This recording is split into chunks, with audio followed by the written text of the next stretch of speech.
In one of the previous chapters, we have talked about the average grade program. So here is our professor and he's entering the grades of the program. So 3.4, 2.3, 4.0, so on and so forth. And then finally presses enter. And the program is supposed to calculate the average grade, which is quite a simple calculation. Add all of this and divide it by the number of grades. The way we have done this previously is to do something like this. Say it's a while loop. While true, meaning we want this to go on forever till the user enters break, right? So grade equals input of some prompt, say enter grade. Once you get the grade that the user has entered, you convert it into an integer and then finally add it to a variable. Sum equals sum plus grade. You define this variable somewhere upstairs. And finally, we'll have some kind of an exit condition. If grade is exit, then break, right? So you break this while loop. In the same while loop, you also keep track of the count. How many times did the user enter the grade? So we have the count, we have the sum. What you have to do is just divide the sum by count. And that will give you the average grade. Now this was how we have done it previously. That's okay, but there is a problem. Say there are 5 grades, just to make things simple, or just 3 grades. 1, 2, 3. Say the professor has entered the second grade wrongly. So instead of 3.2, the user has entered, the professor has entered 2.3. Now he wants to correct this. Instead of this, he wants to put in 3.2. Now there is no way he can do it with this approach, right? So you need a more generic way to store a sequence of things. In this case, it's a sequence of grades.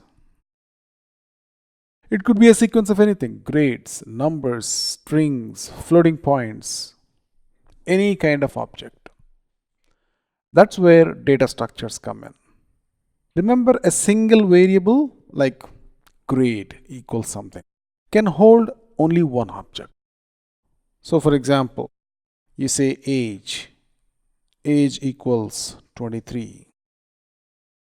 Age is a variable that holds a single object, which in this case is an integer.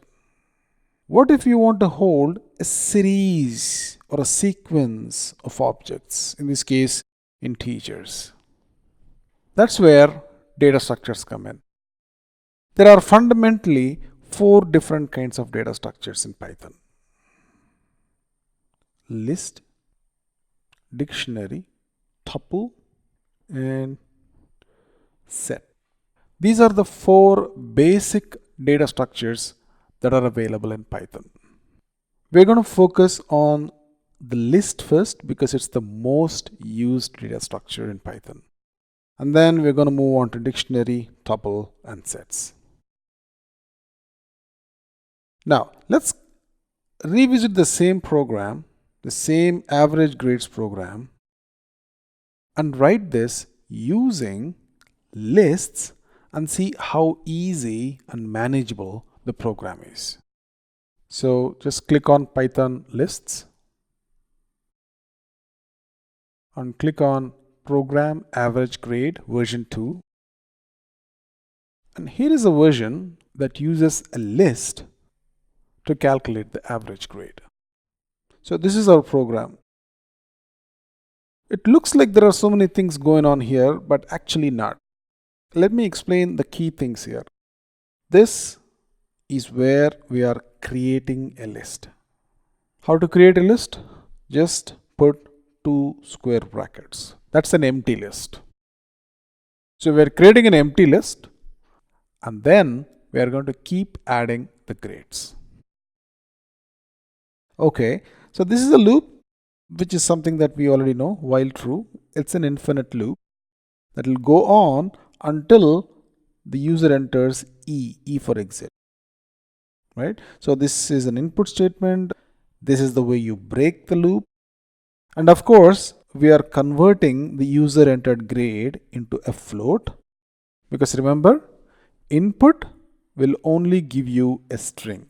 So we are converting that into a floating point. And this is an important statement.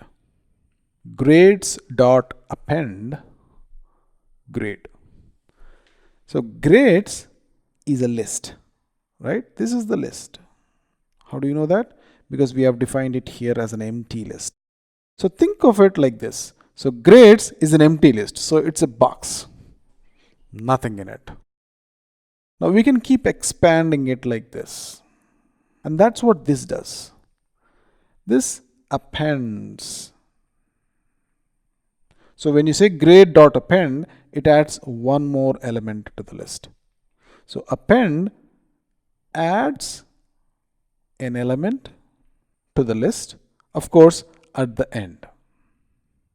And that's why it's called as an append, not a prepend or insert. Now, this is just one of the possible manipulations of list, append. You can do so many other things that we are going to learn through the program. Now, so far in this program, all we have done is create the list. That's it. We have not done anything else. Let's just do that. So grades equals empty square brackets. So this is where we are creating an empty list. And we are going to go over a loop and keep adding elements to it. While true, get the grade from the user. Grade equals input of enter grade. If the grade is exit or E, if grade equals E for exit, break out of the loop. Else grade equals float of grade, meaning we are converting the grade that the user has entered into a floating point. And then we are going to say grades dot append grade. So we are adding the user entered grade at the end of this empty list. Okay, let's see how it goes. Enter grade. What were the grades here? 3.4, 2.3, 4.0. 3.4, 2.3, and then 4.0, and then that's it, exit. Okay, we are done. Now let's see what's there in grades, the list. Grades. See that? 3.4, 2.3 and 4.0 all within the square brackets, separated by commas. So that's how Python is printing the list. Point being, this is what has happened here. First it was empty, nothing was there, and then I entered 3.4. So that was the first element that got added, and then 2.3, and then 4.0. That's it. So nothing else is here. So this is all blank. So there are 3 elements in this list.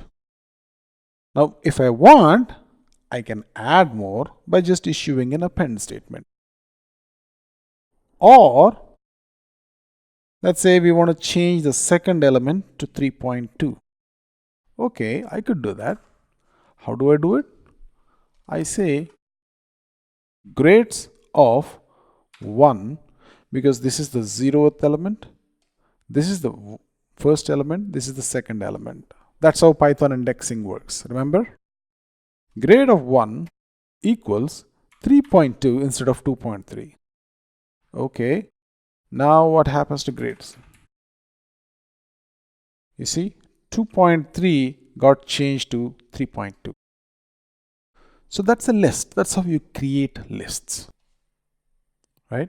So the next thing is, once you have a list, you want to go through each of the elements. That's called iteration. Just like a for loop iterates over an iterator. You can use the same for loop to iterate or go over a list. In this case, grades is the list. This is the list, right? So this is the list, and because the list is an iterable, meaning it's a sequence of elements, you can use the for loop, and every time the for loop loops over, you get each of the elements in the list starting from 0, 1, 2, 3, 4. So in order to sum up the elements in a list, well, you could do it using many different ways, but a procedural way to do it is loop through the list elements, right?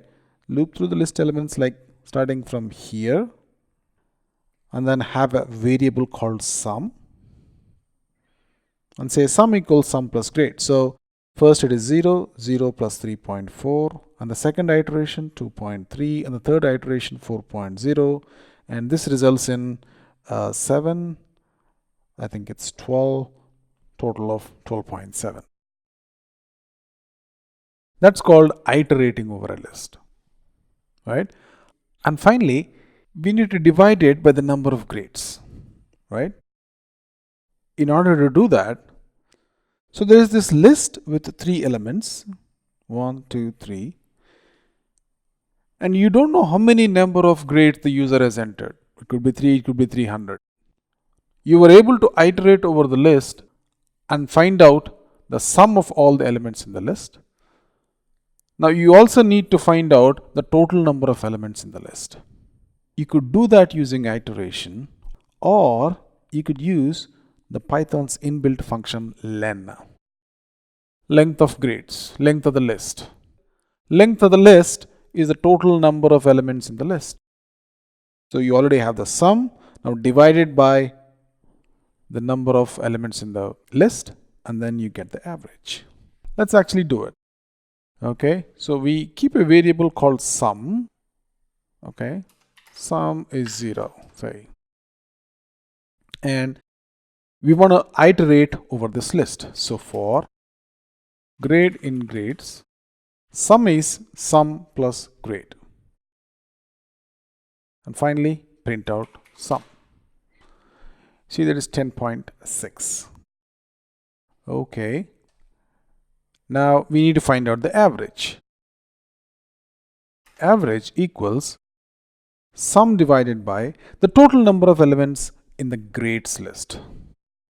You could do that by saying length of grades, and then you can find out the average to be 3.533. Now what did we learn in this whole program? First thing, create an empty list. Create. So this is the first thing that we have done. Create an empty list. So you know how to create a list. And then you know how to add elements to the list, right? And then you know how to iterate over a list or step through the elements in the list.